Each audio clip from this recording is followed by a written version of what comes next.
Hello guys, তো এই যে দেখতেই পাচ্ছেন, আজ রান্না করব হচ্ছে কুমড়ো দিয়ে চিংড়ি কষা, আর করব হচ্ছে ছোটো মাছের ময়া মাছের আলু দিয়ে তেল ঝাল। তো এখানে আমি সব রকম গুঁড়ো মশলা দিয়ে কদুটাকে সেদ্ধ করে নিয়েছি। আর এখানে আমি চিংড়ির জন্য কড়াইয়ে তেল দিয়ে দিয়েছি, আর একটু দিলাম হচ্ছে কালো জিরে, আর বাটা মশলার মধ্যে পেঁয়াজ, আদা, রসুন, লঙ্কা বেটে এখানে দিয়ে দিয়েছি। তো আপনারা যারা যারা আমার ভিডিও দেখছেন অবশ্যই কিন্তু কমেন্ট করবেন যে কেমন হয়েছে রেসিপিগুলো, আর আপনারাও কীভাবে বাড়িতে খান আমাকে অবশ্যই কমেন্টে বলবেন। আর আমাকে লাইক, কমেন্ট আর ফলো করতে ভুলবেন না, সবাই অবশ্যই ফলো করবেন। এখানে পাশাপাশি আমি এটাকেও দেখে নিচ্ছি, সাথে সাথে এটাকেও দেখে নিচ্ছি। এখানে আলু আর চিংড়ি মাছ আমি ভেজে রেখে দিয়েছিলাম। এবার মশলার মধ্যে আমি এখানে আলুটি দিয়ে দিলাম। আমি এমনি ছোটো মাছ আমি এমনি করি, কিন্তু আজকে ভাবলাম যে একটু আলু দিয়ে করি।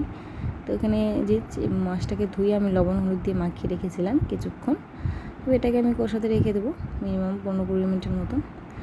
তার পাশে নিয়ে চলে এলাম হচ্ছে কুমড়োর মধ্যে একটু পাঁচ মশলা দিলাম, আর একটু দিলাম হচ্ছে বাটা মশলা, পেঁয়াজ, আদা, রসুন বাটা মশলা দিয়ে এটাকে ভালো করে কষিয়ে নেব। দেন এই যেখানে আমার কুমড়োটা সেদ্ধ করা রাখা আছে, এখানে মাছটাও মাঝে মধ্যে নেড়ে নেব। মাছটা নাড়াচাড়া করে এখানে একটু জল দিয়ে দেবো। জল দিয়ে এটাকে লবণটা টেস্ট করে নিতে হবে, ফুটে গেলে এখানে আমার মাছের রেসিপি তো হয়ে যাবে কমপ্লিট। তো নেক্সট হচ্ছে এখানে চলে এসেছি হচ্ছে কুমড়ো ভাজাটা, এখানে মশলা হয়ে গেছে। এবার আমি এখানে কুমড়োটা দিয়ে দেব। কুমড়ো আমি বিভিন্ন রকম রান্না করি, কোনো জন্য ডিম হয়, নাহলে মাছ, নাহলে মাছের মাথা। এই যে এখানে আমি সবটি চিংড়ি মাছ দিয়ে দিলাম, এটাকে ভালো করে নাড়াচাড়া করে। এটা হচ্ছে ফিশ মশলা, একটা গুঁড়ো মশলা। তো এখানে দিয়ে দিলাম হচ্ছে এখানে।